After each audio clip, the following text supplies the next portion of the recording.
Hello everyone, welcome or welcome back to Raven Relics Tarot. As soon as I sat down and started tuning in, I got a message about the importance of saying less. And that immediately reminded me of the last Aquarius reading I gave.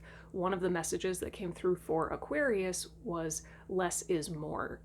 But that felt like general advice and an invitation for Aquarius to kind of slow down and just let whatever they can do be enough at this time.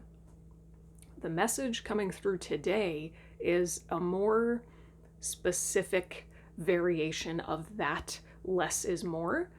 This is very specifically about saying less, speaking less. Sometimes it is the most powerful thing to do, to not speak at all, to let your embodiment do the talking.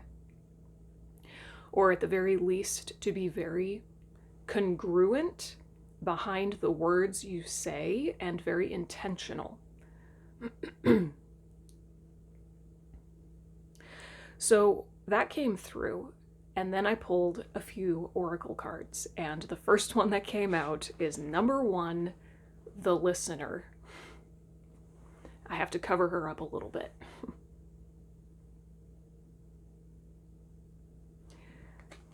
And then number 15, the memory.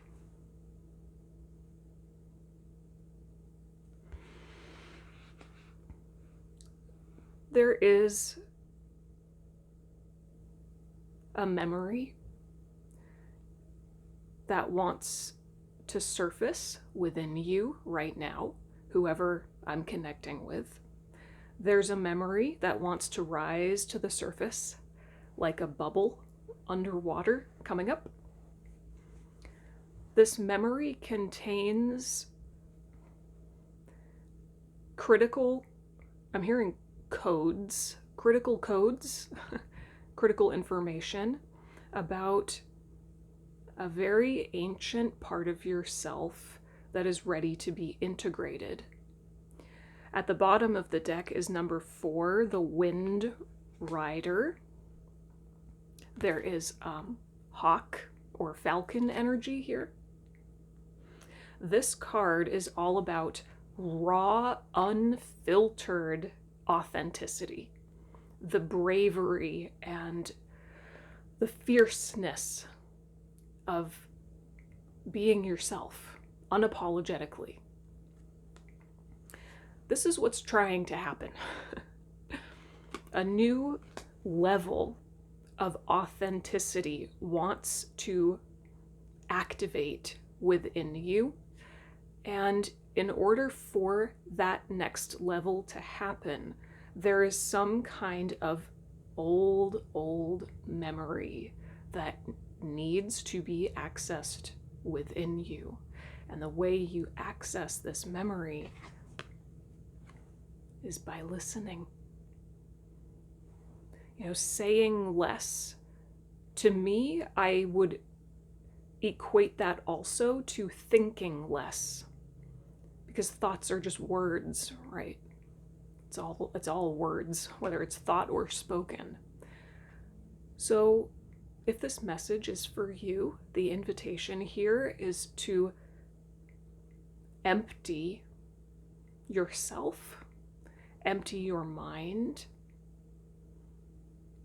refrain from using talk as a distraction.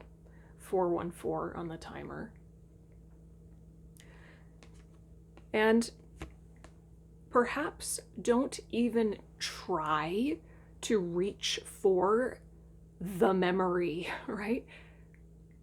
There's a passiveness to her, the listener. But in that passiveness is power. She has completely emptied herself. She's not forcing anything or reaching for anything. She's in the energy of pure receptivity. That's listening. So when you do that, some kind of memory will arise. And from the vantage point you're at now, you will be able to interact with that memory in a new way you never have before, and rediscover some aspect of yourself that you are so very ready to integrate. An aspect of yourself that is a critical component to your ability to be unapologetically yourself. Okay? And underneath of that, I'm just noticing, is the shaman. How beautiful is this card?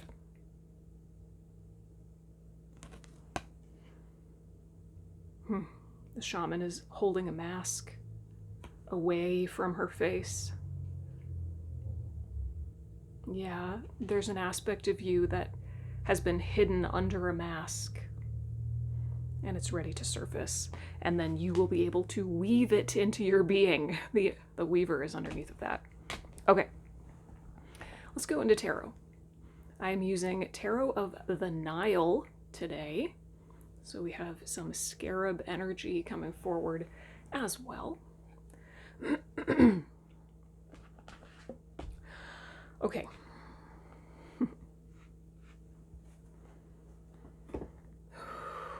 Where do we go from here, Spirit? Tell me about this memory. The memory is obviously going to be different for each and every one of you. The various aspects of your being that are trying to come online, they're going to be totally unique to you. But let's see, I feel called to clarify the memory card and see if we can just get some hits or a feeling. Maybe you'll get a hit about the memory or this aspect of you contained within the memory. Clarify the memory card. Tell me a little bit more about this memory card, Spirit.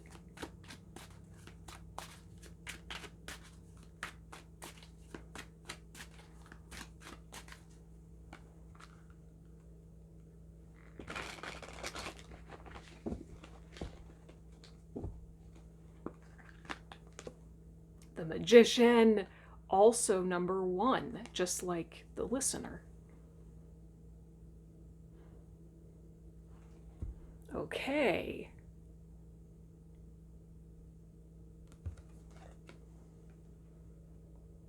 Wow.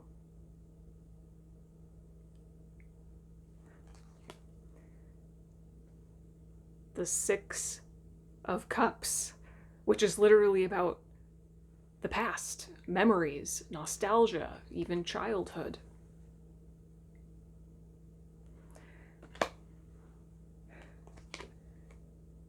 The Knight of Pentacles.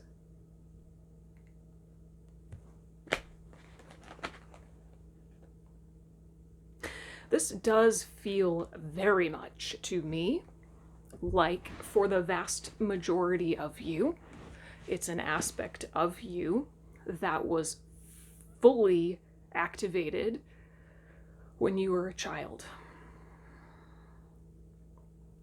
When life was simpler and you didn't have so much fear of the future, you were very grounded, very connected to the present moment, and whatever the moment was calling out of you is what you showed up for. So, I mean, obviously it would be a younger version of you if you're going into a memory, but this really feels like childhood, a long time ago. You know, the Magician and this Wind Rider card, I feel a connection between the two of them. It's this aspect of you that doesn't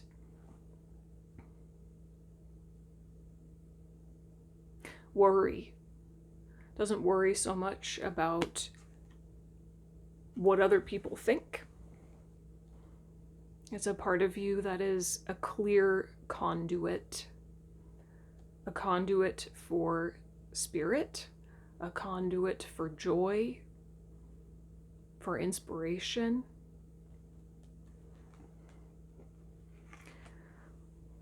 How can the collective access this memory? I mean, listen. Tell me how the collective can access this memory.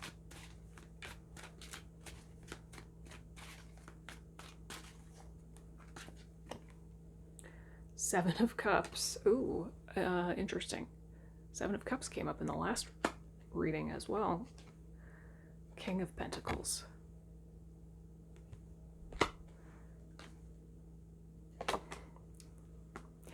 Temperance also came up in the last reading.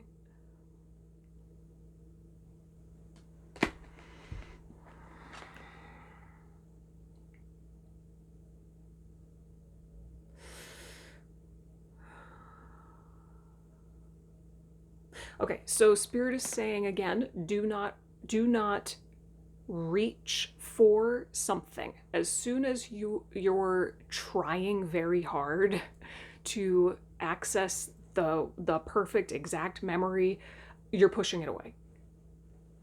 The ironic reality is that the more you grasp, the more you push it away. So I feel like the best thing to do is to set the intention. Set the intention within yourself, maybe connect with your guides, and just be very clear that you are consciously choosing to be open to this memory resurfacing. Whatever memory needs to arise, you're open to it. You're listening, you're paying attention. You'll receive it 12/12 on the timer, okay? And then just go about your day. Just go about your day.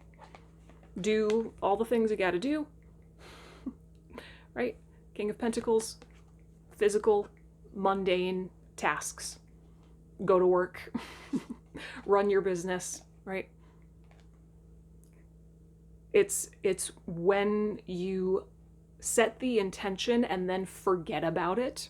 Not really, but you know what I mean. Set the intention and then let go. That magic starts happening. Okay, Temperance. This feels, when I'm looking at him with the two pitchers of water, I'm drawn back to this Weaver card. You know, this is archangel energy. This feels like your guides working for you behind the scenes to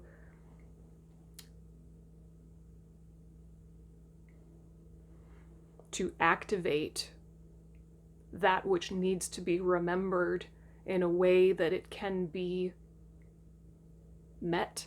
That's what I'm hearing. 333 on the timer. So yeah, okay, your guides are going to help you with this. Your guides are totally going to help you with this. Fill in the blank with whatever word you prefer, whether it's your higher self, archangels, spirit guides, your direct connection to source, whatever works for you. Okay, your ancestors even, but non-physical, wants to help you with this. So connect with your guides, non-physical angels, whatever works for you, and set the intention clearly with them or it that you are ready to receive the memory and integrate it, okay? And then just trust that the unseen is working behind the scenes to bring that memory up for you, okay? All right. Anything else from this deck? I'm hearing nope. Let's get a journal prompt from my journal prompt deck.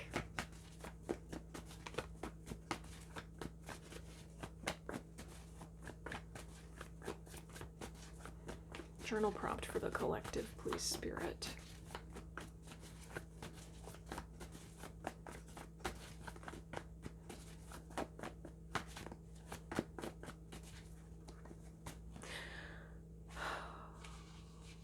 it's kind of making me think of a reading, another collective reading that came through me maybe like a month ago. Maybe it was the reading about like being on a new timeline. I can't recall, but I remember maybe about a month ago there was a message that came through about nostalgia.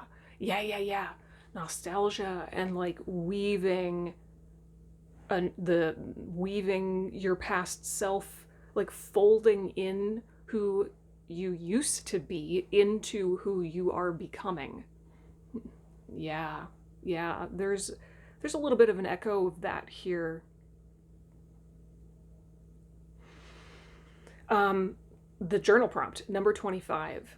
If we give the most of what we need, what do you need? What do you need?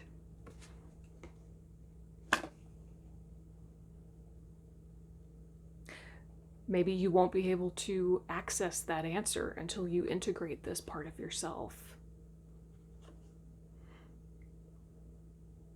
This part of yourself that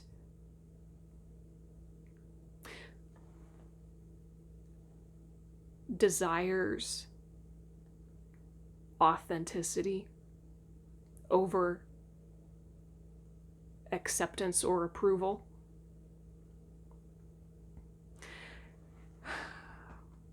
You know, as a social species, human beings deeply desire to be accepted. We need that sense of belonging, and maybe that's what you need. Maybe you need to feel like you belong somewhere or to someone. But I think this part of you that's ready to come back online is a part of you that feels profoundly like you belong to yourself. No amount of external belonging can make up for not feeling like you belong to yourself, not feeling like you are at home in yourself. So answer that question for yourself. Let's get a closing message from Anatomy of a Witch Oracle. All right. Closing message for the collective, please, Spirit. Ooh, okay. I just got chills. I'm also, maybe it's because I'm looking at the Weaver card, which isn't by the ocean, but I'm also seeing a seagull in my mind's eye. If you feel called to it, maybe look up the symbolism of a seagull. Everything just went everywhere. All right. Closing message for the collective, please, Spirit. I don't know if you heard that. That was one of my dogs. He's getting restless out there. Closing message for the collective, please, Spirit. Closing message for the collective.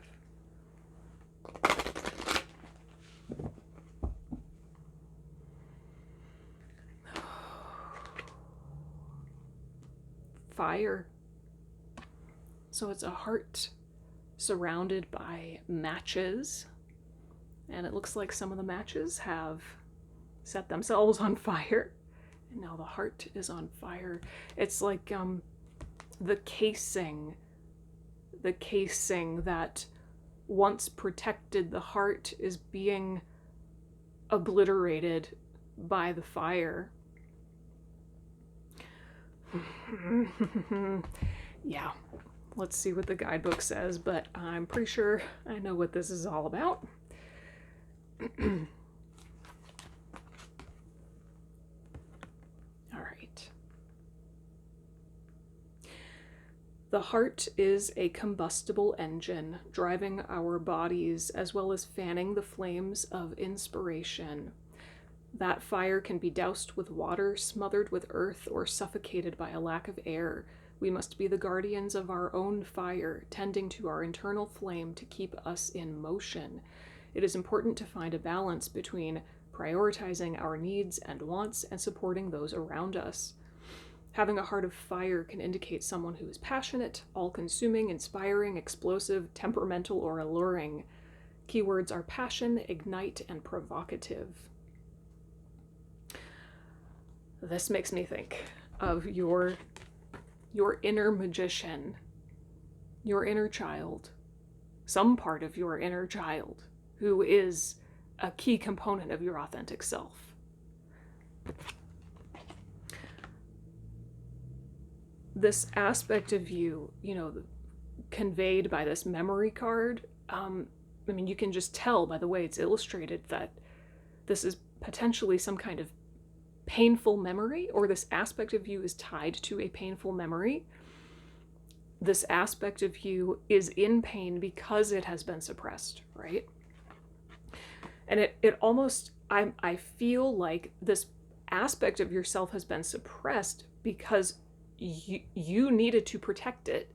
It's not that you, in and of yourself, authentically think it's bad or wrong, 2121 on the timer.